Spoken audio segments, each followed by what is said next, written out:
Friends, இதுதான் தீர்த்த குளம். நாம இப்ப நரிக்கோகை பக்கத்துல தான் நாம நிற்கோம்.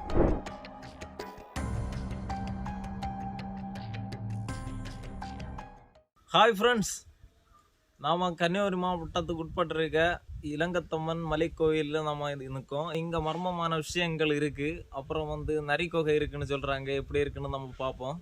சரி, ஓகே, வாங்க போகலாம். ஃப்ரெண்ட்ஸ், இங்கே படிக்கட்டுகள் அதிகமாக இருக்குது. ஸோ நம்ம இந்த படிக்கட்டுகளை கடந்து தான் நம்ம போகணும். ஓகே ஃப்ரெண்ட்ஸ், வாங்க.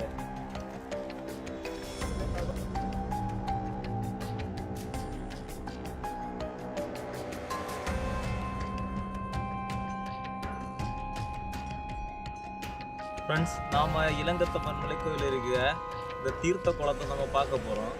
அதுக்கு முன்னாடி பார்க்க வேண்டிய எச்சரிக்கை பலன் ஒன்று வச்சுருக்காங்க. ஸோ இதை பார்த்துக்கோங்க. நம்ம அசுத்தம் பண்ணக்கூடாதுங்கிறதுக்காக ஒரு விழிப்புணர்வு போர்டு தான். சரி, ஓகே, நாம் தீர்த்த குளத்தை பார்ப்போம். ஃப்ரெண்ட்ஸ், இதுதான் தீர்த்த குளம். பார்த்துக்கோங்க. திருவிழா காலங்களில் இதில் யூஸ் பண்ணுவாங்க இந்த தீர்த்த குளத்தை. ஃப்ரெண்ட்ஸ், இந்த பகுதியில் எப்படி பள்ளம் உருவாச்சுன்னு இந்த சுற்றுவட்டார பகுதியில் மக்கள்கிட்ட விசாரிச்சப்போ அவங்க சொன்ன விஷயம் என்னன்னா, பழைய காலத்து வரலாறு சொல்றாங்க. அது எப்படின்னா, பஞ்ச பாண்டவர்கள், உங்களுக்கு புரிஞ்சிருக்க மகாபாரதத்தில் வரக்கூடிய ஸ்டோரி தான் அது.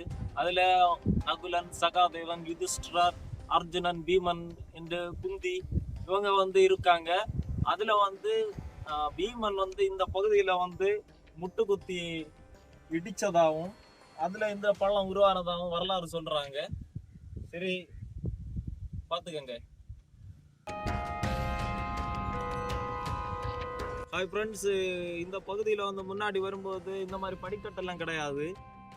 ரொம்ப சிரமமாக தான் ஏறுவாங்க. ஆனால் இப்போ புதுசாக படிக்கட்டெல்லாம் அமைச்சிருக்காங்க. பார்த்துக்கங்க.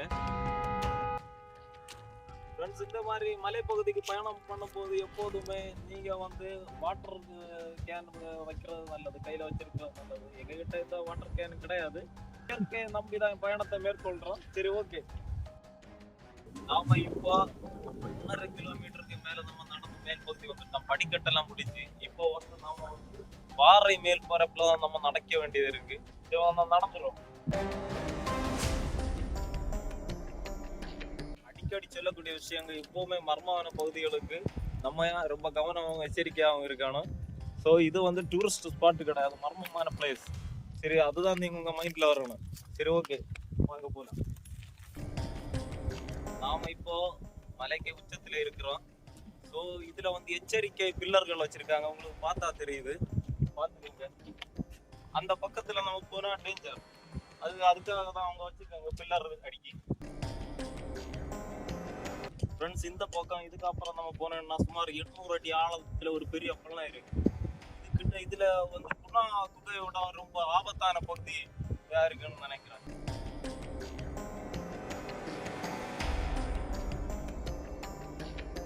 நாம மலை உச்சியில இருக்க கோயில்ல நம்ம அடைஞ்சாச்சு. ஸோ இந்த கோயிலுக்கு ஒரு வரலாறு சொல்றாங்க. அது எப்படின்னு சொன்னா, பண்டைய காலத்துல என்னன்னா, இந்த கோயில் இல்லாத டைம் என்னன்னா வெற்றிலை பாக்கு வச்சு வேண்டுதல் பண்ணுவாங்களாம். அதே போல பிற்ற நாள் மறுநாள் அந்த வேண்டுதல் சரியா நிறைவேறும். திருமணங்களுக்கு ஆபரணங்கள் இல்லாத பாவப்பட்ட ஆட்களுக்கு காசு பணம் வசதி இல்லாதவங்களுக்கு எல்லாம் அவங்க வேண்டுவாங்க. அப்போ மறுநாள் நகையா மாறி இருக்குன்னு சொல்றாங்க. இது எப்படின்னு டெஸ்ட் பண்ணதுக்காக ஒரு பனையாறு ஒருத்தர் இருந்தாரு. காலமா அவர் அக்கானி எடுக்க பனையாறு அவரோட வழக்கம். இது அவர் வெற்றியும் பாக்கம் வச்சுட்டு அந்த பனை மரத்துல யார் இருந்திருக்காரு, யார் இந்த நிகழ்ச்சியை எப்படி நடக்குன்னு பார்த்துருக்காரு. அவர் பார்க்கவும் செஞ்சிருக்காரு.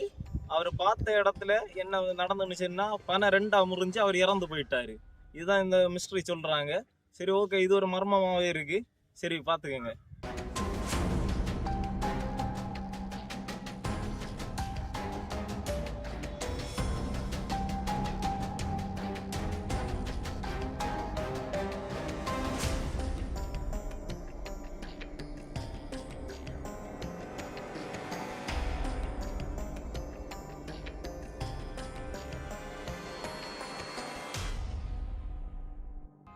ஃப்ரெண்ட்ஸ், இந்த பகுதியில் பாருங்க, ஒரு பெரிய பள்ளம் இருக்கு.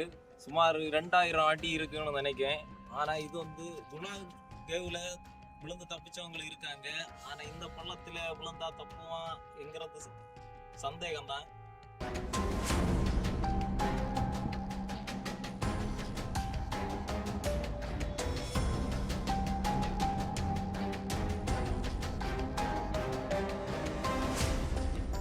ஃப்ரெண்ட்ஸ், இந்த பகுதியில நீங்க பார்க்கும்போது மேற்கு தொடர்ச்சி மலை, கன்னியாகுமரி மாவட்டத்தில் இருக்கக்கூடிய மேற்கு தொடர்ச்சி மலைகள் தெரியுது பாருங்க வரிசையாட்டு. இங்க இந்த மேற்கு தொடர்ச்சி மலைகள் இருக்கிற ஒரே காரணத்தினாலதான் இங்க வந்து எப்பவுமே குளிர்ச்சியான கிளைமேட் இருந்துட்டே இருக்கும். இது சூடே தெரியாது, அவ்வளவு அழகான கிளைமேட்.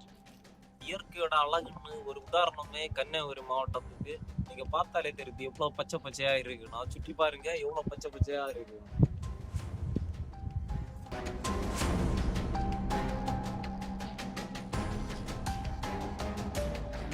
ஃப்ரெண்ட்ஸ், நாம ஃபைனல்ல எதிர்பார்த்த நரி குகை வந்துருச்சு. நம்ம பார்க்க போறோம் நரி குகை. ஓகே வாங்க. நாம இப்ப நரி குகை பக்கத்துல தான் நாம நிற்கோம். மக்கள் என்ன சொல்றாங்கன்னா, இங்க வந்து அரசமார்கள் வந்து இந்த பகுதிக்குள்ள ஆயுதங்கள் பதுக்கி வச்சதாகவும் புதையல்கள் பதுக்கி வச்சதாகவும் வரலாறு சொல்றாங்க. அது மட்டும் இல்ல, இதுல வந்து இந்த குகை வந்து திருவட்டார் ஆதிகேசவ பெருமாள் கோயில்ல வந்து முடியதாட்டுன்னு சொல்றாங்க. ஸோ இந்த குகைக்குள்ள அதை ஆராய்ச்சி பண்ண போனவங்க திரும்பி வந்தது இல்லைன்னு சொல்றாங்க. ஸோ நம்ம அதை போய் பார்த்துருவோம் ஆராய்ச்சி பண்ணி. நம்ம திரும்பி வரோமா வரலையாங்கிறது அப்புறம் நம்ம பார்க்கலாம். உயிரோட இருந்தா சந்திப்போம். இந்த பகுதியில நம்ம நேரே நடந்து போக முடியாது. ஸோ நம்ம தவழ்ந்து தான் போகணும். கிட்டத்தட்ட ஆர்மி ட்ரைனிங் மாதிரின்னு நினைச்சுக்கோங்க. சரியா, போகலாம். ஓகே.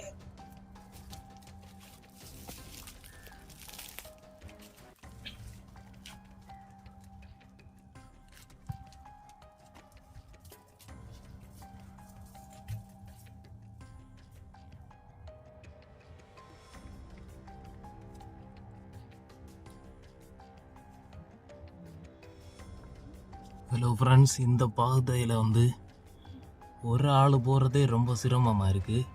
அந்த காலத்தில் எப்படி ராஜாக்கள் அந்த கட்டு மஸ்தான உடல் கட்டை வச்சுட்டு எப்படி தான் இந்த பகுதியில் போனாங்கன்னு தெரியல. ஸோ அவங்க வந்து தனித்துவமான பயிற்சி பெற்றிருக்கானோ. கண்டிப்பாக இந்த மாதிரி குகையில் நடக்கிறதுக்கு அவங்க சிறந்த பயிற்சி எடுத்திருக்கானோ. எப்படி போகணும், எங்கே தான் அவங்க வந்து இந்த குகையில் வந்து சாதிக்க முடியும். ஓகே ஃப்ரெண்ட்ஸ், இங்கே நம்ம ஃபைனலாக வந்துட்டோம். இங்கே வந்து ஆக்சிஜன் வந்து வர வர ரொம்ப கம்மியாக இருக்குது. ஆக்சிஜன் கம்மியாக இருக்கனால சுவாசம் விடுறது சிரமமாக இருக்குது. ஸோ நான் வந்து திரும்பி போக போகிறேன். ஸோ உண்மையிலே பழங்காலத்து ராஜாக்களை நம்ம பாராட்டணும். இந்த பகுதியில் முக்கியமாக புதையலை மறைச்சி வச்சுருக்கானு, இல்லைன்னா ராஜாக்கள் ஆயுதங்கள் பதுக்கி வச்சுருக்கானு. இல்லைன்னு சொன்னால் போர் நடக்கும்போது யுத்தத்தில் இது பதுங்கி இருப்பதற்கும் பயன்படுத்தி இருக்கலாம். அதற்காக இந்த சுரங்கங்களை அவங்க வந்து தேர்ந்தெடுத்திருக்கலாம். எது வேணாலும் இருக்கலாம். சரி, ஓகே, நாம் வந்து திரும்பி போகலாம். இதுக்கு மேலே பாதை இல்லை, அவங்க அடைச்சிருக்காங்க. சரி, ஓகே ஃப்ரெண்ட்ஸ்.